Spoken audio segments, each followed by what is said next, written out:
السلام علیکم ورحمۃ اللہ وبرکاتہ نحمدہ ونصلی علی رسولہ الکریم اما بعد فاعوذ باللہ من الشیطان الرجیم بسم اللہ الرحمن الرحیم رب اشرح لی صدری ویسر لی امری واحلل عقدۃ من لسانی یفقہوا قولی واجعل لی وزیرا من اہلی رب زدنی علما اللہم فقہنا فی الدین اللہم انی اسألک علما نافعا وعملا متقبلا ورزقا طیبا اللہم انفعنا بما علمتنا وعلمنا ما ينفعنا وزدنا علما ربی یسر ولا تعسر وتمم بالخیر وبک نستعین آمین یا رب العالمین۔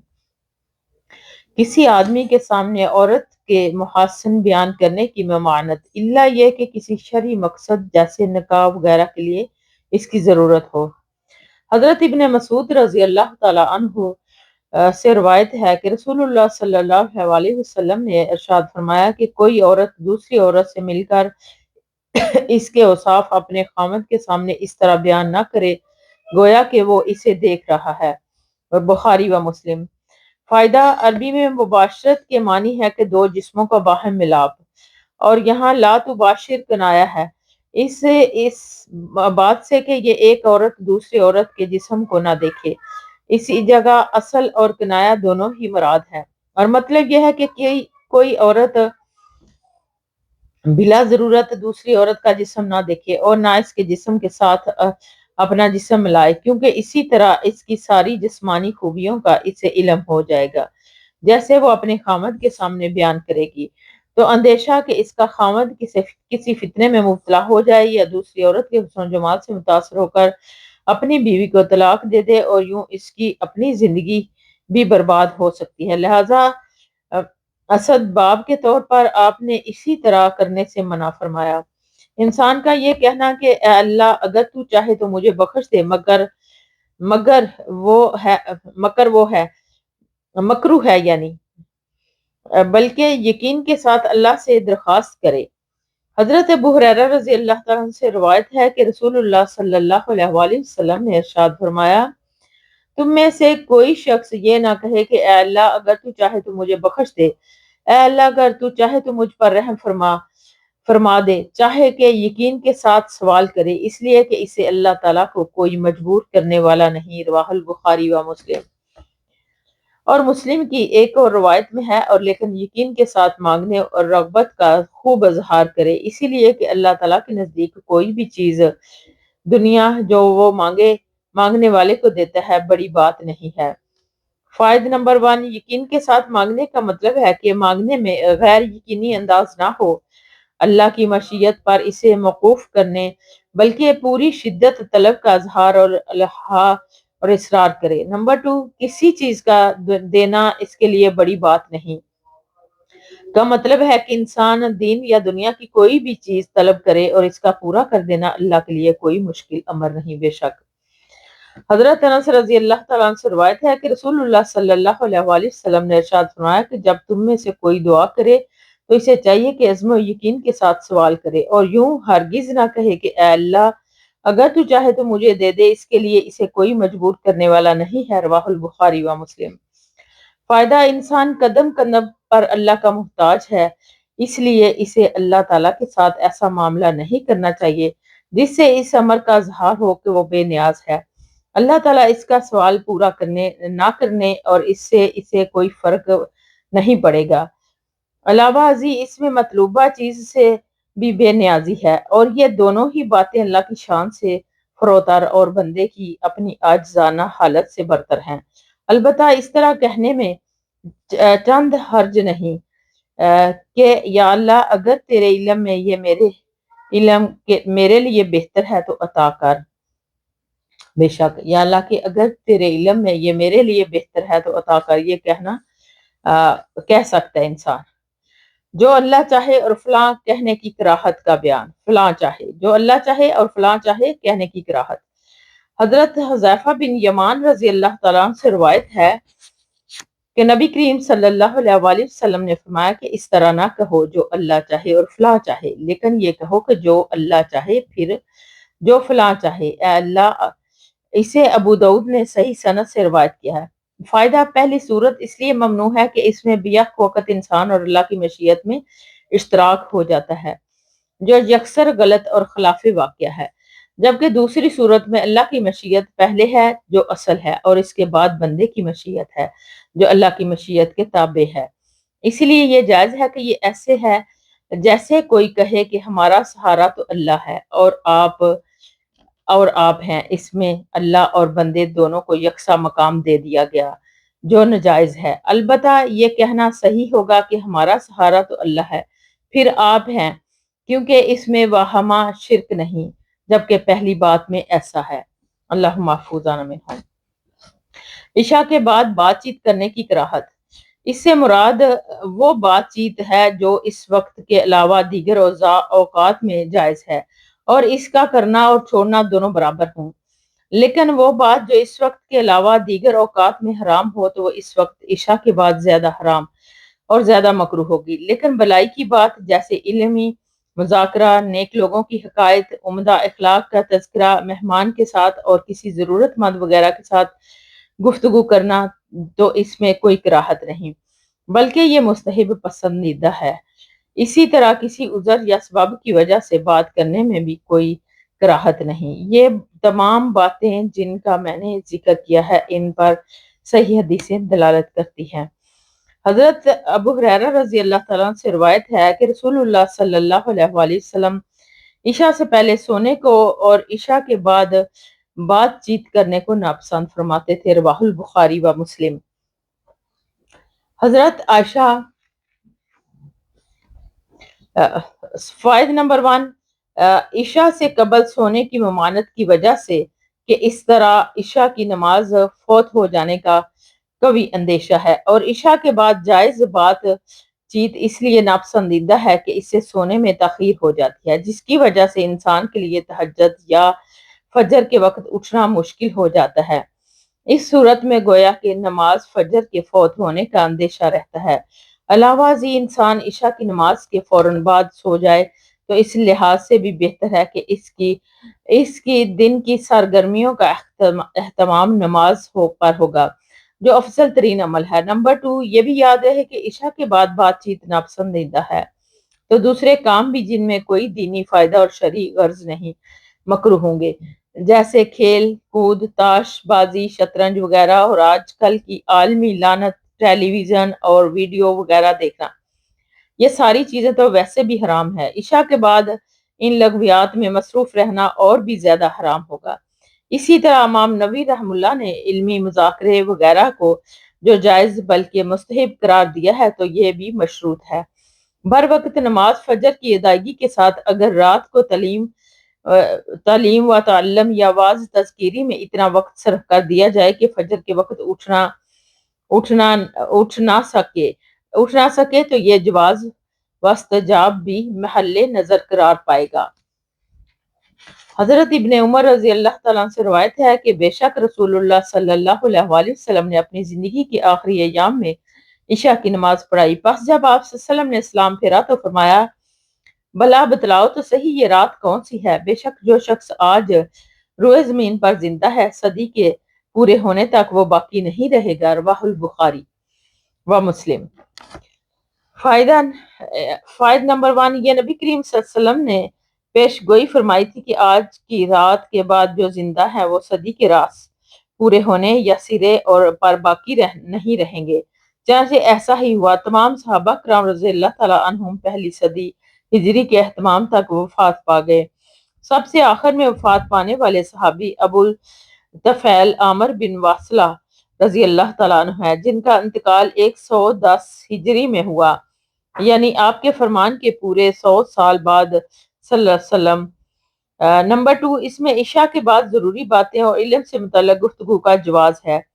حضرت انس رضی اللہ تعالیٰ عنہ سے روایت ہے کہ ایک دن صحابہ نبی کریم صلی اللہ علیہ وسلم کا انتظار کرتے رہے، چنانچہ آپ ان کے پاس تقریباً آدھی رات کو آئے اور ان کو عشاء کی نماز پڑھائی۔ اور حضرت انس فرماتے ہیں کہ پھر ہمیں خطبہ دیا جس میں فرمایا کہ سنو، بے شک بعض لوگ نماز پڑھ کر سو گئے اور تم جتنی دیر انتظار کرتے رہے برابر نماز ہی میں رہے، رواہ البخاری۔ فائدہ، اس میں ایک بات تو یہ معلوم ہوا کہ عشاء کی نماز نصف رات تک مؤخر کی جا سکتی ہے۔ دوسری بات یہ کہ معلوم ہوئی کہ اس کے لیے جاگنا بھی جائز ہے تاکہ جماعت کے ساتھ نماز پڑھی جا سکے۔ تیسری بات یہ کہ انتظار کی ساری مدت نماز ہی میں شمار ہوگی اور اس حساب سے زیادہ ثواب و اجر ملے گا۔ عورت کو عذر شرعی نہ ہو تو خامد کے بلانے پر اس کے لیے خامد کے بستر پر جانے سے انکار کرنا حرام ہے۔ حضرت ابو ہریرہ رضی اللہ تعالیٰ عنہ سے روایت ہے کہ رسول اللہ صلی اللہ علیہ وسلم نے ارشاد فرمایا کہ جب آدمی اپنی بیوی کو اپنے بستر کی طرف بلائے اور وہ انکار کر دے، چنانچہ خامد اس سے ناراضگی کی حالت میں رات گزارے تو فرشتے صبح تک اس عورت پر لعنت کرتے رہتے ہیں۔ رواہ البخاری و مسلم۔ ایک اور روایت میں ہے کہ جب تک وہ خامد کے پاس لوٹ نہ آئے تو فرشتے لعنت کرتے رہتے ہیں۔ فائدہ نمبر 1، بستر پر بلانے سے مراد رات کو ساتھ سونا یا اس سے ہم بستری کرنا عورت کے لیے ضروری ہے کہ خامد جب بھی اسے اپنی جنس خواہش کی تسکین کے لیے بلائے تو انکار نہ کرے، رات ہو یا دن ہو۔ ہاں عذر شرعی ہو تو بات اور ہے، جیسے رمضان کے دن ہوں اور وہ روزے سے ہو یا بیمار ہو یا اس کی ماہواری کے ایام ہو تو ان حالات میں وہ خامد کی خواہش پوری کرنے سے یقیناً معذور ہوگی۔ اس قسم کے عذر شرعی کے بغیر انکار پر وہ فرشتوں کی لعنت کی مستحق قرار پائے گی۔ نمبر 2، عورت کے لیے یہ تاکید اس لیے کی گئی ہے کہ تاکہ وہ مرد اپنی بیوی کو نظر انداز کر کے کسی اور عورت کی طرف نہ دیکھے۔ اگر عورت خامد کی جنسی خواہش کی تسکین کا اہتمام نہیں کرے گی تو پھر خامد غلط راستے پر چل سکتا ہے۔ اس کو بے راروی سے بچانے کے لیے ضروری ہے کہ عورت اس کی دلداری میں بلا وجہ کوتاہی نہ کرے۔ بے شک خامد کی موجودگی میں اس کی اجازت کے بغیر عورت کے لیے نفلی روزہ رکھنا حرام ہے۔ حضرت ابو ہریرہ رضی اللہ تعالیٰ عنہ سے روایت ہے کہ بے شک رسول اللہ صلی اللہ علیہ وسلم نے فرمایا کہ عورت کے لیے جائز نہیں کہ وہ خامد کی موجودگی میں اس کی اجازت کے بغیر روزہ رکھے، اور نہ یہ جائز ہے کہ وہ اس کے گھر میں اس کی اجازت کے بغیر کسی کو داخل ہونے کی اجازت دے۔ رواہ البخاری و مسلم۔ فائدہ نمبر 1، روزے سے مراد نفلی روزہ ہے، علاوہ ازیں اسی طرح دیگر نفلی عبادات ہیں، مثلا نفلی نماز اور تلاوت وغیرہ، یہ سب کام خامد کی موجودگی میں خامد کی اجازت کے بغیر کرنے جائز نہیں۔ نمبر 2، اسی طرح خامد کی رضامندی کے بغیر عورت کو گھر میں اپنے محرم کو بھی داخل ہونے کی اجازت نہیں دینی چاہیے، جائے کہ غیر محرم مردوں اور رشتہ داروں کو، البتہ جن محرموں کو کے لیے ان سے صراحتاً اجازت دے رکھی ہو یا اس پر وہ خاموش رہتا ہو تو اس کو عورت گھر کے اندر آنے کی اجازت دے سکتی ہے۔ امام سے پہلے مقتدی کا رکوع سے سر اٹھانا حرام ہے۔ حضرت ابو ہریرہ رضی اللہ تعالیٰ عنہ سے روایت ہے کہ نبی کریم صلی اللہ علیہ وسلم نے ارشاد فرمایا کہ تمہارا ایک آدمی جب اپنا سر امام سے پہلے اٹھاتا ہے تو اس بات سے نہیں ڈرتا کہ اللہ تعالیٰ اس کے سر کو گدھے کا سر بنا دے یا اللہ اس کی صورت کو گدھے کی صورت میں بدل دے۔ رواہ البخاری و مسلم۔ فائدہ اس میں امام سے پہلے پہل کرنے کی وعید بیان کی گئی ہے۔ اللہ تعالیٰ کے لیے کسی کے سر یا شکل و صورت کو گدھے کے سر یا صورت میں بدل دینا کوئی مشکل نہیں، اسی لیے مقتدی کو ہر کام امام کے بعد کرنا چاہیے۔ امام سے پہلے رکوع یا سجدے میں جانا یا پہلے سر اٹھانا یا کوئی اور کام پہلے کرنا سخت گناہ اور نہایت خطرناک ہے۔ نماز میں کوکھ پر ہاتھ رکھنے کی کراہت کا بیان۔ حضرت ابو ہریرہ رضی اللہ تعالیٰ عنہ سے روایت ہے کہ نماز میں کوکھ پر ہاتھ رکھنے سے منع فرمایا گیا، رواہ البخاری و مسلم۔ فائدہ انسان کی دائیں بائیں دو پہلو ہیں، انہیں کوکھ کہا جاتا ہے۔ نماز کی حالت میں ان پہلوؤں کو کوکھوں پر ہاتھ رکھنا تکبر کی علامت ہے، جبکہ نماز تو سراسر بارگاہ الہی میں عجز و نیاز مندی کی اظہار کا نام ہے۔ تاہم پہلو میں درد ہو اور اس کی وجہ سے کوکھ پر ہاتھ رکھنے کی ضرورت پیش آئے تو بات اور ہے، اس وقت ایسا کرنا جائز ہے۔ کھانے کی موجودگی میں جب نفس اس کا مشتاق ہو یا پیشاب خانے کی شدید حاجت کے وقت نماز کی کراہت کا بیان۔ حضرت عائشہ رضی اللہ تعالیٰ عنہ بیان فرماتی ہیں کہ میں نے رسول اللہ صلی اللہ علیہ وسلم کو فرماتے ہوئے سنا کہ کھانے کی موجودگی میں نماز نہیں، اور نہ اس وقت جب کہ تم پیشاب خانے کی شدید حاجت ہو۔ رواہ مسلم۔ فائدہ یعنی نفی بمعنی نہیں یعنی کھانے یا پیشاب خانے کی حاجت کے وقت کوئی شخص نماز نہ پڑھے، لیکن یہ حکم ایسے شخص کے لیے ہے جس کو شدید بھوک لگی ہو اور کھانا بھی سامنے تیار ہو، کیونکہ اس صورت میں وہ کھانے سے پہلے نماز پڑھے گا تو سکون اور خشوع سے نماز نہیں پڑھ سکے گا۔ اسی طرح پیشاب یا پخانے کی ضرورت بھی شدید ہو تو پہلے قضائے حاجت کا اہتمام کرے اور پھر نماز پڑھے۔ نماز میں آسمان کی طرف نگاہ اٹھا کر دیکھنا ممنوع ہے۔ حضرت انس بن مالک رضی اللہ تعالیٰ عنہ سے روایت ہے کہ رسول اللہ صلی اللہ علیہ وسلم نے فرمایا کہ لوگوں کا کیا حال ہے کہ وہ اپنی نماز میں اپنی نگاہیں آسمان کی طرف اٹھاتے ہیں، چنانچہ اس کی بابت آپ کا لہجہ سخت ہو گیا، یہاں تک کہ آپ صلی اللہ علیہ وآلہ وسلم نے فرمایا لوگ اس سے باز آ جائیں ورنہ ان کی نگاہیں اچک لی جائیں گی۔ رواہ البخاری۔ فائدہ: نماز میں آسمان کی طرف نگاہ اٹھانا خشوع خضوع کی منافی ہے، اس لیے اس پر سخت وعید فرمائی۔ تاہم نماز کے علاوہ مثلا دعا کے وقت یا غور و فکر کے وقت آسمان کی طرف نگاہ کرنے میں کوئی حرج نہیں۔ بغیر عذر کے نماز میں ادھر ادھر دیکھنے کی کراہت کا بیان۔ حضرت عائشہ رضی اللہ تعالیٰ عنہا سے روایت ہے کہ میں نے رسول اللہ صلی اللہ علیہ وسلم کو فرماتے سنا کہ نماز میں ادھر ادھر دیکھنے کی بابت پوچھا کہ آپ صلی اللہ علیہ وسلم نے فرمایا کہ یہ ایک جپٹ ہے جس کے ذریعے سے شیطان بندے کی نماز کا کچھ حصہ اچک لیتا ہے۔ رواہ البخاری۔ فائدہ: جپٹ یا اچک لینے کا مطلب ہوتا ہے کسی کی غفلت اور بے خبری میں نہایت تیزی سے اس کی چیز لے لینا۔ جب انسان نماز میں خشوع اور خضوع کی بجائے ادھر ادھر دیکھتا ہے تو یہ گویا کہ انسان کی غفلت اور بے خبری ہے جس سے شیطان فائدہ اٹھاتا ہے اور اس کی نماز کو بے اثر کر دیتا ہے۔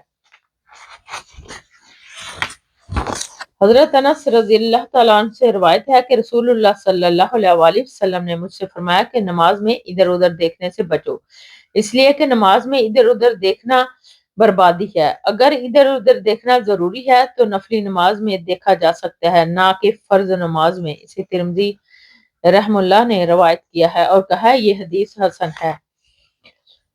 شیخ البانی نے کہا کہ ترمذی کے بلاغ والے نسخے میں صرف حدیث حسن ہے اور اس کے حاشیے میں ایک نسخے کے اعتبار سے حسن غریب ہے، یعنی شیخ البانی رحم اللہ فرماتے ہیں اور یہی صحیح ہے کہ اس لیے کہ یہ روایت اپنی سند کی ضعیف انقطاع کی وجہ سے ضعیف ہے، اور جبکہ یہ روایت سندن صحیح نہیں، جو نفلی نماز میں بھی ادھر ادھر دیکھنے کی گنجائش ثابت نہیں ہوگی۔ تاہم اس اگر ناگزیر ہے تو یہ التفات صرف چہرے اور نگاہ کی حد تک ہی ہو، ورنہ اگر سینے سمیت ادھر ادھر مڑے گا تو نماز ہی باطل ہو جائے گی، کیونکہ پھر وہ قبلہ رخ نہیں رہے گا، جبکہ نماز کے لیے استقبال قبلہ بھی ضروری ہے۔ بے شک قبروں کی طرف منہ کر کے نماز پڑھنے کی ممانعت کا بیان۔ حضرت ابو مرثد کناز بن حسین رضی اللہ تعالیٰ سے روایت ہے کہ میں نے رسول اللہ صلی اللہ علیہ وسلم کو فرماتے ہوئے سنا کہ قبروں کی طرف رخ کر کے نماز مت پڑھو اور نہ ان کے اوپر بیٹھو۔ رواہ مسلم۔ فائدہ نمبر 1، قبروں کی طرف رخ کر کے نماز پڑھنے کی ممانعت کی وجہ سے یہ معلوم ہوتی ہے کہ اس طرح مشرکین کے ساتھ مشابہت ہو جاتی ہے۔ علاوہ ازیں غیر اللہ کی تعظیم کا پہلو بھی اسی طرح اس سے نکلتا ہے جو انسان کو شرک کی طرف لے جاتا ہے۔ نمبر 2، قبروں پر بیٹھنے سے انسان کی تذلیل ہوتی ہے، جبکہ اللہ تعالیٰ نے انسان کو توقیر و تکریم سے نوازا ہے، اس لیے ان دونوں کاموں سے بچنا چاہیے۔ نماز کے آگے سے گزرنے کی حرمت کا بیان۔ حضرت ابو جہیم عبداللہ بن حارث بن سماح انصاری رضی اللہ تعالیٰ سے روایت ہے کہ رسول اللہ صلی اللہ علیہ وسلم نے فرمایا اگر نمازی کے آگے سے گزرنے والے شخص کو یہ علم ہو جائے کہ اس کا کتنا گناہ ہے تو وہ گزرنے کی بجائے 40 تک کھڑے رہنے کو اپنے لیے بہتر سمجھے۔ حدیث کے راوی بیان کرتے ہیں کہ مجھے یاد نہیں کہ آپ صلی اللہ علیہ وسلم نے 40 دن، 40 مہینے یا 40 سال فرمایا تھا۔ رواہ البخاری۔ نمبر 1، اس سے معلوم ہوا کہ نمازی کے آگے سے گزرنا نہایت سخت گناہ ہے۔ نمازیوں کو بھی کوشش کرنی چاہیے کہ وہ سترے یا ستون کے بغیر عام گزرگاہ پر کھڑے ہو کر نماز نہ پڑھیں۔ اس سے یا تو گزرنے والوں کو تکلیف ہوتی ہے یا مسئلے یا ناواقف لوگوں کو آگے سے گزرتے رہتے ہیں ناواقف لوگ۔ تو اگر سترہ وغیرہ نہ ہو تو کتنے فاصلے سے نمازی کے آگے سے گزرنا جائز ہے؟ اس کا اندازہ 3 میٹر یا 3 صف کیا گیا ہے۔ مزید احتیاط کے طور پر 4-5 صف کا اندازہ کر لیا جائے تو بہتر ہے۔ واللہ عالم۔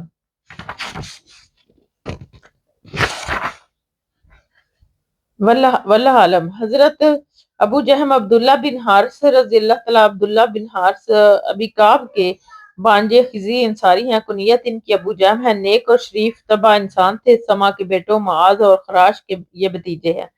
نبی کریم صلی اللہ علیہ وسلم سے کسب فیض کا زیادہ موقع میسر نہیں آ سکا، جس کی وجہ پر انہوں نے آپ سے بہت کم سیکھا اور سنا کہ صرف 2 احادیث ان سے مروی ہیں۔ انہیں امام بخاری اور مسلم نے اپنی اپنی صحیح میں بیان فرمایا۔ مؤذن کی اقامت شروع کرنے کے بعد مقتدی کے لیے نفلی نماز پڑھنے کی کراہت، وہ چاہے اس نماز کی سنت ہو یا کوئی اور نفل نماز۔ حضرت ابو ہریرہ رضی اللہ تعالیٰ عنہ سے روایت ہے کہ نبی کریم صلی اللہ علیہ وآلہ وسلم نے ارشاد فرمایا کہ جب نماز کے لیے اقامت کہی جائے تو پھر فرض نماز کے علاوہ کوئی نماز نہیں۔ رواہ مسلم۔ فائدہ: جب فرض نماز کے لیے اقامت کہہ دی جائے تو سنت نوافل پڑھنے کی اجازت نہیں۔ اگر کسی نے شروع کر رکھے ہوں تو اسے چاہیے کہ نماز توڑ دے اور جماعت کے بعد وہ پڑھ لے۔ جماعت کھڑی ہو جانے کے بعد سنتیں پڑھتے رہنا اس حدیث کے خلاف ہے، جیسے احناف کی مسجدوں میں بالعموم اور فجر کی سنتوں میں بالخصوص یہ معمول ہے کہ احناف نے اس کے لیے یہ کہہ کر گنجائش پیدا کر رکھی ہے کہ پہلی رکعت فوت ہو جائے تو اندیشہ نہ ہو تو پھر جماعت کھڑی ہونے کے بعد بھی سنتیں پڑھنا جائز ہے۔ یہ قول بھی مذکورہ حدیث کے خلاف ہے، اور پھر عوام پوری نماز فجر کے دوران ہی سنتیں پڑھتے رہتے ہیں، یعنی عملی طور پر تو بغیر کسی شرط کے سنتیں پڑھنے کا عام رواج ہے۔ بہرحال یہ رواج حدیث مذکور کے بالکل خلاف ہے۔ جمعے کے دن کو روزے کے لیے اور جمعے کی رات کو نماز پڑھنے کے لیے مخصوص کرنے کی کراہت کا بیان۔ حضرت ابو ہریرہ رضی اللہ تعالیٰ سے روایت ہے کہ نبی کریم صلی اللہ علیہ وسلم نے فرمایا کہ تم جمعے کی رات کو دوسری راتوں کے درمیان سے قیام نفلی نماز وغیرہ کے لیے خاص نہ کرو، اور نہ جمعے کے دن کو روزے کے لیے اور جمعے کی رات کو نماز پڑھنے کے لیے مخصوص کرنے کی کراہت کا بیان ہے۔ یعنی جمعے کے دن کو دوسرے دنوں کے درمیان سے روزے کے لیے خاص نہ کرو، مگر یہ کہ جمعہ اس مدت میں آ جائے جس میں تمہارا ایک آدمی روزے رکھتا ہے تو رواہ مسلم۔ فائدہ: جس سے ایک دن چھوڑ کر روزہ رکھنا کسی شخص کا معمول ہو تو اس میں جمعے کا دن آ جائے، یا عاشورے یا عرفے کا روزہ رکھتا ہو تو اس جمعے میں کا دن آ جائے تو، یا ایام بیدہ کے روزوں میں جمعہ آ جائے تو اس کی نظر کے روزے شروع کر رکھے ہوں تو اس میں جمعہ آ جائے۔ ان تمام صورتوں میں جمعے کے دن روزہ رکھنے میں کوئی حرج نہیں، صرف بطور خاص جمعے کا دن روزہ رکھنا مکروہ ہے۔ حضرت ابو ہریرہ رضی اللہ تعالیٰ عنہ ہی سے روایت ہے کہ میں نے رسول اللہ صلی اللہ علیہ وآلہ وسلم کو فرماتے ہوئے سنا کہ تم میں سے کوئی شخص جمعے کے دن روزہ نہ رکھے، ہاں اس کے ساتھ ایک دن پہلے یا ایک دن بعد کا روزہ ملا لے تو پھر کوئی حرج نہیں۔ رواہ البخاری و مسلم۔ فائدہ: اس میں جمعے کے دن روزہ رکھنے کی ایک اور صورت کا بیان ہے کہ جمعرات یا ہفتے کے دن کا روزہ ساتھ ملا لیا جائے تو ٹھیک ہے۔ حضرت محمد بن عباد بیان کرتے ہیں کہ میں نے حضرت جابر رضی اللہ تعالیٰ سے پوچھا کہ نبی کریم صلی اللہ علیہ وسلم نے جمعے کے دن کا روزہ رکھنے سے منع فرمایا ہے؟ انہوں نے فرمایا ہاں۔ رواہ البخاری و مسلم۔ ام المومنین حضرت جویریہ جو بنت حارث رضی اللہ تعالیٰ عنہما بیان کرتی ہیں کہ نبی کریم صلی اللہ علیہ وسلم ایک مرتبہ جمعے والے دن ان کے پاس تشریف لائے جبکہ وہ روزے سے تھے۔ آپ صلی اللہ علیہ وسلم نے ان سے دریافت فرمایا کہ کیا تم نے کل روزہ رکھا تھا؟ انہوں نے عرض کیا۔ آپ صلی اللہ علیہ وسلم نے فرمایا کہ کیا تمہارا ارادہ کل کو روزہ رکھنے کا ہے؟ انہوں نے عرض کیا نہیں۔ تو آپ صلی اللہ علیہ وسلم نے فرمایا کہ روزہ افطار کر لو۔ رواہ البخاری۔ اس سے معلوم ہوا کہ اگر کسی نے صرف جمعے کا روزہ رکھا ہے تو اسے توڑ دینا ضروری ہے۔ صوم و سال کی حرمت کا بیان، اور اس سے مراد بغیر کھائے پیے 2 دن یا 2 دن سے زیادہ روزہ رکھنا مسلسل روزہ رکھنا ہے۔ حضرت ابو ہریرہ رضی اللہ تعالیٰ عنہ اور حضرت عائشہ رضی اللہ تعالیٰ عنہما سے روایت ہے کہ نبی کریم صلی اللہ علیہ وسلم نے وصال کا روزہ رکھنے سے منع فرمایا۔ رواہ البخاری و مسلم۔ حضرت ابن عمر رضی اللہ تعالیٰ سے روایت ہے کہ نبی کریم صلی اللہ علیہ وسلم نے وصال کا روزہ رکھنے سے منع فرمایا۔ صحابہ نے عرض کیا کہ آپ خود تو وصال کرتے ہیں، بغیر کھائے پیے مسلسل روزہ رکھتے ہیں، تو آپ صلی اللہ علیہ وسلم نے فرمایا کہ میں تم جیسا نہیں ہوں، مجھے تو اللہ کی طرف سے کھلایا پلایا جاتا ہے۔ رواہ البخاری و مسلم۔ بعض شرعی معاملات میں نبی کریم صلی اللہ علیہ وسلم کے لیے خصوصی احکام تھے جن کی روح سے بعض چیزیں آپ صلی اللہ علیہ وسلم پر واجب تھی، امت پر وہ واجب نہیں تھی۔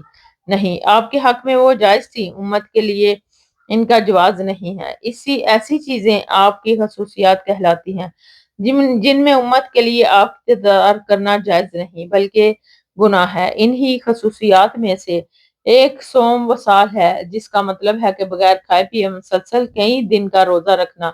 اللہ تعالیٰ نے آپ کو صبر و تحمل کی جو خصوصی قوت عطا فرمائی ہے، اس کی وجہ سے آپ روزوں میں وصال فرمایا کرتے تھے، لیکن افراد مت میں وہ قوت نہیں، یعنی افراد امت میں وہ قوت نہیں کہ وہ اس کا تحمل کر سکیں، اس لیے ان کے لیے وہ جائز نہیں۔ نمبر 2، میں تم جیسا نہیں کا مطلب یہی ہے کہ اللہ نے مجھے خاص قوت عطا کی ہے، اس سے تم محروم ہو۔ اس کا یہ مطلب نہیں ہے کہ میں تم جیسا انسان ہی نہیں ہوں، کیونکہ یہ مطلب انما انا بشر مثلکم نسکرانی کے خلاف ہے۔ نمبر 3، کھلائے پلائے جانے سے مراد بھی روحانی قوت ہی ہے کہ روزے کی حالت میں کسی خصوصی غذا کا اہتمام، کیونکہ کھانا پینا تو روزہ ہی کے منافی ہے۔ قبر پر بیٹھنے کی حرمت کا بیان۔ حضرت ابو ہریرہ رضی اللہ تعالیٰ عنہ بیان فرماتے ہیں کہ رسول اللہ صلی اللہ علیہ وسلم نے ارشاد فرمایا کہ تم میں سے کسی شخص کا انگارے پر بیٹھنا جو اس کے کپڑوں کو جلا دے اور اس آگ کا اثر اس کی جلد تک پہنچ جائے، کسی قبر پر بیٹھنے سے بہتر ہے۔ رواہ مسلم۔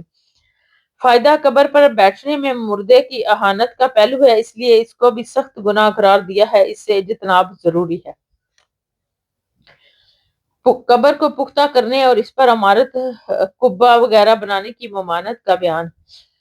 حضرت جابر رضی اللہ عنہ سے روایت ہے کہ رسول اللہ صلی اللہ علیہ وسلم نے منع فرمایا ہے کہ قبر کو پختہ کیا جائے، اس پر بیٹھا جائے اور اس پر کوئی عمارت بنائی جائے۔ رواہ مسلم۔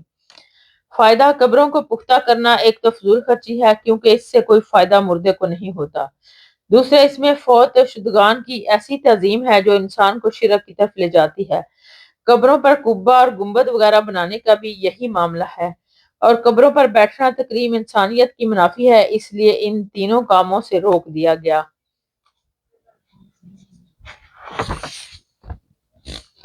غلام کا اپنے آقا سے بھاگنے کی ممانعت کا بیان۔ حضرت جریر بن عبداللہ رضی اللہ تعالیٰ عنہ سے روایت ہے کہ رسول اللہ صلی اللہ علیہ وسلم نے ارشاد فرمایا، جو شخص اپنے آقا سے بھاگ جائے وہ اسلام کے عہد سے نکل گیا۔ رواہ مسلم۔ حضرت جریر بن عبداللہ رضی اللہ عنہ سے روایت ہے کہ نبی کریم صلی اللہ علیہ وسلم نے فرمایا کہ جب غلام بھاگ جائے تو اس کی کوئی نماز قبول نہیں کی جاتی۔ ایک اور روایت میں ہے کہ پس تحقیق اس نے کفر کیا۔ رواہ مسلم۔ فائدہ، آج کل غلام کا یہ سلسلہ اگرچہ موقوف ہے، تاہم جب بھی اور جہاں بھی سلسلہ کسی انداز میں قائم ہوگا تو جسے جہاد کی صورت میں کفار کی عورتوں بچوں کو غلام بنانا، تو اس وقت یہ احکام بھی نافذ ہوں گے۔ حدود الہی میں سفارش کرنے کی حرمت کا بیان۔ اللہ سبحانہ تعالیٰ کا فرمان، قال اللہ تعالیٰ الزانیۃ والزانی فاجلدوا کل واحد منہما مئۃ جلدہ ولا تأخذکم بہما رأفۃ فی دین اللہ ان کنتم تؤمنون باللہ والیوم الآخر۔ اللہ سبحانہ تعالیٰ نے ارشاد فرمایا، بدکار عورت اور بدکار مرد، ان میں سے ہر ایک کو 100 کوڑے مارو، اور ان دونوں پر اللہ کی دین کی تعمیل میں تمہیں رحم کھانے کی ضرورت نہیں اگر تم اللہ اور یوم آخرت پر ایمان رکھتے ہو۔ فائدہ، اس آیت میں جن بدکار مرد اور عورت کا ذکر ہے غیر شادی شدہ ہیں، کیونکہ شادی شدہ بدکار مرد اور عورت دونوں کے لیے تو حد رجم ہے۔ زنا کی اس سزا اور شادی وغیرہ شادی شدہ مرد عورت کی سزا میں فرق پر تمام صحابہ اور فقہائے امت کا اتفاق ہے، یعنی امت کا اجماع ہے۔ نمبر 2، سزا کے نفاذ میں نرمی اور مزاحنیت ایمان کی منافی ہے۔ جب ایسا ہے تو جو لوگ سرے سے ان اسلامی سزاؤں کو نعوذ باللہ وحشانہ قرار دیتے ہیں، ان کے دلوں میں ایمان کس درجے میں باقی رہے گا؟ بہرحال ایمان دین میں صلابت و استقامت اور نفاذ احکام اسلام میں مخلصانہ اور صدق دلانہ کوششوں کا متقاضی ہے۔ حضرت عائشہ رضی اللہ عنہ سے روایت ہے کہ قریش کے ایک مخزومی عورت کے معاملے نے جس نے چوری کا ارتکاب کر لیا تھا پریشانی میں مبتلا کر دیا، تو انہوں نے آپس میں کہا کہ کون ہے جو اس عورت کی بابت رسول اللہ صلی اللہ علیہ وسلم سے گفتگو کرے۔ چنانچہ انہوں نے کہا کہ اس کی جرأت تو صرف رسول اللہ صلی اللہ علیہ وسلم کے چہیتے اسامہ بن زید رضی اللہ تعالیٰ عنہ ہی کر سکتے ہیں۔ چنانچہ حضرت اسامہ نے آپ سے گفتگو کی تو رسول اللہ صلی اللہ علیہ وسلم نے فرمایا کہ اے اسامہ، کیا تو اللہ کی حدوں میں سے ایک حد میں سفارش کرتا ہے؟ پھر آپ صلی اللہ علیہ وسلم نے کھڑے ہو کر خطبہ ارشاد فرمایا۔ اس میں فرمایا کہ تم سے پہلے لوگوں کو اسی چیز نے ہلاک کیا ہے کہ ان میں سے کوئی بلند رتبہ آدمی چوری کر لیتا ہے تو اس کو چھوڑ دیتے، اور کوئی کمزور آدمی چوری کر لیتا تو اس پر حد قائم کر دیتے تھے۔ اللہ کی قسم اگر محمد صلی اللہ علیہ وسلم کی بیٹی فاطمہ بھی چوری کرتی تو ضرور میں اس کا ہاتھ کاٹ دیتا۔ رواہ البخاری و مسلم۔ ایک اور روایت میں ہے چنانچہ رسول اللہ صلی اللہ علیہ وسلم کے چہرے کا رنگ متغیر ہو گیا اور فرمایا کہ کیا تو اللہ کی حدوں میں سے ایک حد میں سفارش کرتا ہے؟ تو حضرت اسامہ نے کہا ہے اللہ کے رسول میرے لیے مغفرت کی دعا فرمائیے۔ راوی حدیث بیان کرتے ہیں پھر آپ نے اس عورت کی بابت حکم دیا کہ اس کا ہاتھ کاٹ دیا گیا۔ فائد نمبر 1، حدود وہ سزا ہے جو شریعت کی طرف سے مقرر ہے، اس میں کسی کو کوئی کمی بیشی کا اختیار حاصل نہیں۔ جیسے چوری کی حد قطع ید یعنی ہاتھ کاٹنا، زنا کی حد 100 کوڑے یا رجم ہے، شراب نوشی کی حد 40 کوڑے ہیں وغیرہ۔ نمبر 2، ان میں کسی کو سفارش کرنے کا بھی شرعن حق حاصل نہیں، اور نہ سفارش ان سے ان کی معافی ہی ممکن ہے۔ نمبر 3، نفاذ حدود میں مرد اور عورت کے درمیان کوئی تفریق نہیں، جو بھی قابل حد جرم کا ارتکاب کرے گا وہ مرد ہو یا عورت اس پر حد کا نفاذ ہوگا۔ نمبر 4، کوئی کتنا بھی بلند رتبہ ہو حد سے مستثنا نہیں، اقامت حد میں ادنا اور اعلیٰ کی کوئی تمیز نہیں۔ نمبر 5، گزشتہ امتوں کے احوال اور قائد سے عبرت و معزت حاصل کرنی چاہیے تاکہ ایسے افعال سے اجتناب کیا جا سکے جو ان کی تباہی کا باعث بنے ہوئے۔ نمبر 6 حضرت اسامہ رضی اللہ تعالیٰ کی فضیلت و منقبت اور رسول اللہ صلی اللہ علیہ وسلم کی نزدیک ان کا مقام و مرتبہ ثابت ہوتا ہے۔ لوگوں کے راستے اور سایہ دار جگہ پانی کے گھاٹوں اور اس قسم کی دیگر جگہوں پر میں قضاء حاجت کی ممانعت کا بیان۔ حضرت اللہ سبحانہ تعالیٰ کا ارشاد ہے وَالَّذِينَ يُؤْذُونَ الْمُؤْمِنِينَ وَالْمُؤْمِنَاتِ بِغَيْرِ مَا اكْتَسَبُوا فَقَدِ احْتَمَلُوا بُهْتَانًا وَإِثْمًا مُبِينًا۔ اللہ سبحانہ تعالیٰ نے ارشاد فرمایا وہ لوگ جو مومن مردوں اور مومن عورتوں کو بغیر قصور کے تکلیف پہنچاتے ہیں، پس تحقیق انہوں نے بہتان اور صریح گناہ کا بوجھ اٹھایا۔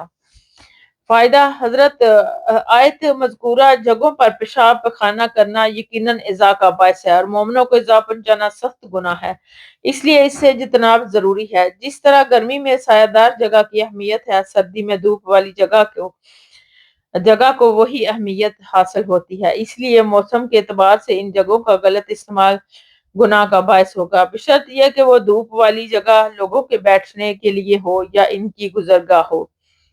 حضرت ابو ہریرہ رضی اللہ تعالیٰ سے روایت ہے کہ رسول اللہ صلی اللہ علیہ وسلم نے ارشاد فرمایا کہ 2 لعنت کا سبب بننے والے کاموں سے بچو۔ صحابہ نے عرض کیا وہ لعنت والے 2 کام کون سے ہیں؟ آپ صلی اللہ علیہ وسلم نے ارشاد فرمایا وہ شخص جو لوگوں کے راستے میں یا ان کے سایہ دار جگہ میں قضاء حاجت کرے۔ رواہ مسلم۔ فائدہ، اس سے معلوم ہوا کہ ایسے کاموں سے اجتناب ضروری ہے جن سے مسلمانوں کو تکلیف پہنچے۔ مذکورہ جگہ پر پیشاب یا پخانے کرنے کے تکلیف کے علاوہ یہ اندیشہ بھی ہے کہ ایسی جگہوں پر غلاظت و نجاست سے وبائی امراض پھوٹ پڑیں، اور اسی لیے نظافت کے اعتبار سے بھی مذکورہ کاموں سے بچنا ضروری ہے۔ ٹھہرے ہوئے پانی میں پیشاب وغیرہ کی ممانعت کا بیان۔ حضرت جابر رضی اللہ تعالیٰ عنہ سے روایت ہے کہ رسول اللہ صلی اللہ علیہ وسلم نے اس بات سے منع فرمایا کہ ٹھہرے ہوئے پانی میں پیشاب کیا جائے، رواہ مسلم۔ فائدہ نمبر 1، ٹھہرے ہوئے پانی سے مراد پانی وہ پانی ہے جو دریا کی طرح جاری نہ ہو، جیسے جوہر، جھیل، حوض، تالاب وغیرہ کا پانی۔ ان میں جب پیشاب منع ہے تو پخانہ کرنا بطریق اولا ممنوع ہوگا۔ نمبر 2، یہ پانی تھوڑا ہو یا زیادہ اس میں اپنی غلاظت و نجاست ڈالنے سے اجتناب کرنا چاہیے تاکہ یہ پانی مزید بدبودار نہ ہو۔ ٹھہرے ہوئے پانی میں ویسے ہی تفن پیدا ہو جاتا ہے، اگر اس میں مزید نجاست و غلاظت ڈال دی جائے تو اس کی عفونیت و سڑاند کا اور اس سے قرب و جوار کے لوگوں کو جو تکلیف پہنچے گی اس کا اندازہ بآسانی کیا جا سکتا ہے۔ نمبر 3، اسلام کے احکام میں کتنی جامعیت وسعت ہے اور اس نے کسی طرح لوگوں کو درپیش مسائل کا حل پیش کیا ہے، اس کی مثال دوسرا کوئی مذہب پیش کرنے سے قاصر ہے۔ لیکن بدقسمتی سے مسلمانوں کا مذہب اپنی تعلیمات و ہدایات کے لحاظ سے جتنا جامع اور کامل ہے، اتنے ہی مسلمان ان پر عمل کرنے سے بے خبر اور غافل ہیں۔ فَإِلَى اللَّهِ الْمُشْتَكَى۔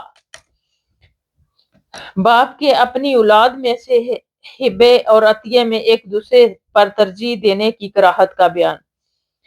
حضرت نعمان بن بشیر رضی اللہ تعالیٰ عنہ بیان فرماتے ہیں کہ میرے باپ نے مجھے رسول اللہ صلی اللہ علیہ وسلم کی خدمت میں لے گئے اور جا کر عرض کی کہ میں نے اپنے اس بیٹے کو بطور عطیہ ایک غلام دیا ہے جو میرا تھا۔ رسول اللہ صلی اللہ علیہ وسلم نے پوچھا کیا تو نے اپنی سب اولاد کو اس کی مثل عطیہ دیا ہے؟ انہوں نے کہا نہیں۔ رسول اللہ صلی اللہ علیہ وسلم نے فرمایا تب اس سے واپس لے لو۔ ایک اور روایت میں ہے کہ رسول اللہ صلی اللہ علیہ وسلم نے دریافت فرمایا کہ کیا تو نے ایسا اپنی تمام اولاد کے ساتھ کیا ہے؟ انہوں نے کہا نہیں۔ آپ صلی اللہ علیہ وسلم نے فرمایا کہ اللہ سے ڈرو اور اپنی اولاد کے درمیان انصاف کرو۔ چنانچہ میرے باپ واپس آئے اور وہ دیا ہوا صدقہ عطیہ واپس لے لیا۔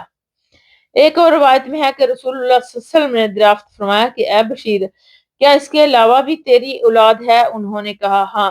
آپ صلی اللہ علیہ وسلم نے پوچھا کہ کیا تو نے ان سب کو اس مثل عطیہ دیا ہے؟ انہوں نے کہا نہیں۔ آپ صلی اللہ علیہ وسلم نے فرمایا کہ تب تو مجھے اس پر گواہ مت بنا، اس لیے کہ میں ظلم پر گواہ نہیں بنتا۔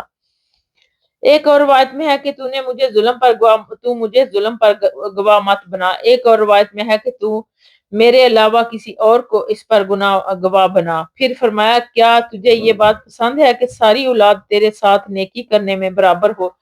انہوں نے کہا کیوں نہیں؟ آپ صلی اللہ علیہ وسلم نے فرمایا پھر یہ کام نہ کر، یعنی صرف ایک بیٹے کو عطیہ نہ دے، رواہ البخاری و مسلم۔ فائدہ نمبر 1، ہر اقدام کی بابت اہل علم ماہرین شریعت سے دریافت کیا جائے۔ نمبر 2، والدین کو چاہیے کہ وہ اولاد کے درمیان عدل و مساوات کا اہتمام کریں۔ کسی ایک بچے کے ساتھ ترجیحی سلوک سے دوسرے بچوں پر بہت زیادہ اثر پڑتا ہے اور بہت دفعہ اس ناانصافی سے تنگ آ کر گھر چھوڑ جاتے ہیں اور جس سے وہ خود بھی پریشان ہوتے ہیں اور والدین کے لیے بھی یہ چیز پریشانی کا باعث بنتی ہے اور بالآخر خاندان ٹوٹ پھوٹ کا شکار ہو جاتا ہے۔ نمبر 3، یہ حدیث ان علماء کے لیے بھی دلیل ہے جو یہ کہتے ہیں کہ اگر کوئی شخص اپنی زندگی میں اپنی جائیداد اولاد میں تقسیم کرنا چاہے تو اس کے لیے ضروری ہے کہ وہ اولاد کو رواناس میں کوئی فرق نہ کرے بلکہ سب کو برابر کا حصہ دے۔ 3 دن سے زیادہ میت پر سوگ کرنا حرام ہے، البتہ عورت کے لیے خامند کے سوگ کی مدت 4 مہینے ہے 10 دن ہے۔ حضرت زینب بنت ابی سلمہ رضی اللہ تعالیٰ عنہ فرماتی ہیں کہ میں نے نبی کریم صلی اللہ علیہ وآلہ وسلم کی زوجہ مطہرہ حضرت ام حبیبہ رضی اللہ تعالیٰ عنہا کے پاس جس وقت ان کے والد حضرت ابو سفیان بن حرب رضی اللہ تعالیٰ کی وفات ہو چکی تھی حاضر ہوئی۔ انہوں نے ایک خوشبو منگوائی جس میں زرد رنگ کی خلوق اور کوئی اور خوشبو ملی ہوئی تھی۔ اس میں سے کچھ ایک لونڈی کو لگائی، پھر اسے اپنے رخسار پر مل لیا اور کہا اللہ کی قسم مجھے خوشبو کی کوئی حاجت نہیں، بلکہ بات صرف یہ ہے کہ میں نے رسول اللہ صلی اللہ علیہ وسلم کو منبر پر فرماتے ہوئے سنا کہ کسی عورت کے لیے جو اللہ اور یوم آخرت پر یقین رکھتی ہے جائز نہیں کہ وہ کسی میت پر 3 دن سے زیادہ سوگ کرے، مگر خامد پر 4 مہینے 10 دن سوگ کرنا جائز ہے۔ حضرت زینب رضی اللہ تعالیٰ عنہ فرماتی ہیں کہ میں پھر حضرت زینب بنت جحش کے پاس آئی جبکہ ان کی بائی وفات پا گئے تھے۔ انہوں نے خوشبو منگوائی اور ان میں سے کچھ لگائی، پھر فرمایا خبردار، اللہ کی قسم مجھے خوشبو کی کوئی حاجت نہیں ہے سوائے اس کے کہ میں نے رسول اللہ صلی اللہ علیہ وسلم کو منبر پر فرماتے ہوئے سنا کہ کسی عورت کے لیے جو اللہ اور یوم آخرت پر یقین رکھتی ہے جائز نہیں ہے کہ وہ کسی میت پر 3 دن سے زیادہ سوگ کرے، مگر خامد پر 4 مہینے اور 10 دن سوگ کرنا جائز ہے۔ رواہ البخاری و مسلم۔ فائدہ نمبر 1، خامد کے لیے 4 مہینے 10 دن کا مدت سوگ اس لیے قرار دی گئی کہ اس سے ایک تو عورت کا استبرائے رحم ہو جائے، دوسرے اس کا تعلق و محبت کا اظہار جو میاں بیوی کے درمیان ہوتا تھا۔ ان دونوں واقعوں میں جو خوشبو منگوا کر لگائی گئی تھی وہ 3 دن سے گزر جانے کے بعد کی بات ہے، جبکہ سوگ صرف 3 دن ہی کرنا چاہیے اور چوتھے دن سے اپنے کام میں مصروف ہو جانا چاہیے۔ نمبر 2، اور حاضر میں 40واں وغیرہ کی رسومات ہندوانہ ہے، دین اسلام سے اس کا کوئی تعلق نہیں۔ اسی طرح مرنے والے کی موت کے بعد آنے والی پہلی عید پر افسوس کرنا اور عید نہ منانا سب خلاف شرع کام ہے۔ اس سے شیعہ حضرات کے ماتم کرنے کا بھی رد ہوتا ہے۔ شہری کا دیہاتی کے لیے سودا کرنا اور تجارتی قافلوں کو ملنا، اپنے بھائی کے سودے پر سودا کرنا اور اس کی منگنی کے پیغام پر منگنی کا پیغام دینا حرام ہے، مگر یہ کہ وہ اجازت دے دے یا رد کر دے۔ حضرت انس رضی اللہ تعالیٰ عنہ سے روایت ہے کہ رسول اللہ صلی اللہ علیہ وسلم نے منع فرمایا کہ کوئی شہری یا دیہاتی کے لیے سودا کرنے اگرچہ اس کا حقیقی بھائی ہو۔ رواہ البخاری و مسلم۔ فائدہ نمبر 1، حاضرون سے مراد شہر میں مقیم اور بادیون سے دیہات میں رہنے والا۔ سودا نہ کرے کا مطلب ہے کہ کسی شہری آگے جا کر دیہاتی سے ملے اور اس کو کہے کہ تو اپنا سامان میرے پاس چھوڑ دے، میں اس کو بتدریج بیچ دوں گا۔ نمبر 2، بعض علماء کے نزدیک اگر وہ سامان قیمتی اور عام ضرورت کا ہے تو جس کی صحیح قدر و قیمت سے دیہاتی آگاہ نہ ہو اور شہری اس سے ناواقفیت سے فائدہ اٹھانا چاہتا ہو تو پھر یہ ممنوع ہے، لیکن اگر مقصد اس کے برعکس دیہاتی کی خیر خواہی اور اس کے مال کو صحیح قیمت پر بیچنا ہے تو پھر جائز ہے۔ ممانت پہلی صورت کے لیے ہے کیونکہ اس میں دیہاتی کا نقصان ہے، جبکہ دوسری صورت میں ایسا نہیں ہے۔ حضرت ابن عمر رضی اللہ تعالیٰ عنہ سے روایت ہے کہ رسول اللہ صلی اللہ علیہ وسلم نے ارشاد فرمایا کہ جب تم سامانوں کو نہ ملو یہاں تک کہ انہیں بازاروں میں اتار لیا جائے۔ رواہ البخاری و مسلم۔ فائدہ نمبر 1، سامانوں کو نہ ملو سے مراد ہے سامان لانے والے قافلوں سے نہ ملو۔ اس سے مقصد یہ دیہات سے غلہ جات لانے والوں کو نقصان سے بچانا ہے، کیونکہ انہیں شہر میں موجود بھاؤ کا علم نہیں ہوتا تھا، اس لیے قافلوں کو ملنے سے ہی روک دیا گیا کہ ان کی بے خبری سے کوئی ناجائز فائدہ نہ اٹھائے۔ تاہم اگر مقصد نیک اور صحیح ہو تو پھر جائز ہوگا۔ نمبر 2، شہری آدمی یہ آنے والے کے لیے بیع نہ کرے، یعنی حضرت عبداللہ بن عباس رضی اللہ تعالیٰ عنہ نے اس کی تفسیر بیان فرمائی کہ اس کا دلال نہ بنے، کیونکہ وہ اپنی دلالی کے لالچ میں اس سے زیادہ مہنگا بیچنے کی کوشش کرے گا اور چیزیں سستی نہیں ہوں گی۔ نمبر 3، اس کے ایک طرف باہر سے آنے والے مال کو بازار آنے سے پہلے خریدنا منع فرما دیا تاکہ باہر سے آنے والوں کو لا علمی سے فائدہ اٹھا کر کوئی انہیں نقصان نہ پہنچائے۔ دوسری طرف حکم دیا کہ وہ خود مال فروخت کریں، کہ کوئی دلال اس کا مال فروخت نہ کرے تاکہ مال کی اصل قیمت پر دلال کی دلالی کا مزید اضافہ نہ ہو۔ ہاں، اگر دلالی وصول کرنے کے بغیر شہر کا آدمی اپنے کسی بادیہ کے ساتھی کا مال اچھی قیمت میں فروخت کرتا ہے تو یہ جائز ہے، جیسا کہ حدیث میں موجود ہے۔ تاہم شہر کے لوگ ایک دوسرے کے مال خریدنے یا بیچنے کی دلالی وصول کر لیں تو یہ جائز ہے۔ حضرت ابن عباس رضی اللہ عنہ سے روایت ہے کہ رسول اللہ صلی اللہ علیہ وسلم نے فرمایا کہ تم قافلوں کو نہ ملو اور کوئی شہری دیہاتی کے لیے سودا نہ کرے۔ حضرت ابن عباس کے شاگرد طاؤس نے اس سے پوچھا کہ شہری دیہاتی کے لیے سودا نہ کرے کا کیا مطلب ہے؟ انہوں نے فرمایا کہ اس کا مطلب کہ دلال نہ بنے۔ رواہ البخاری و مسلم۔ فائدہ اس کا مطلب بھی وہی ہے کہ جو اوپر مذکورہ ہوا کہ دیہاتی کی بے خبری سے فائدہ اٹھانے کی کوئی شخص درمیان میں دلال نہ بن جائے۔ تاہم اگر مقصد انسان نقصان پہنچانا نہ ہو تو پھر دلالی بھی جائز ہے۔ آج کل دلالی یا کمیشن عورت کے مختلف شکلیں رائج ہیں، جن میں بعض جائز اور بعض ناجائز ہیں۔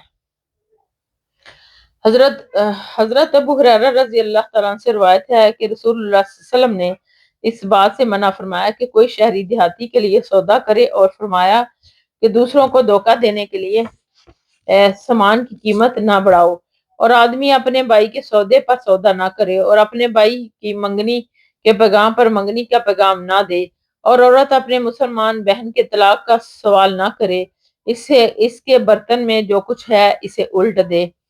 ایک اور روایت میں ہے کہ راوی نے کہا کہ رسول اللہ صلی اللہ علیہ وسلم نے قافلوں کو ملنے سے منع فرمایا، اور اس سے بھی کہ شہری دیہاتی کے لیے خریدے، اور یہ کہ عورت اپنے مسلمان بہن کو طلاق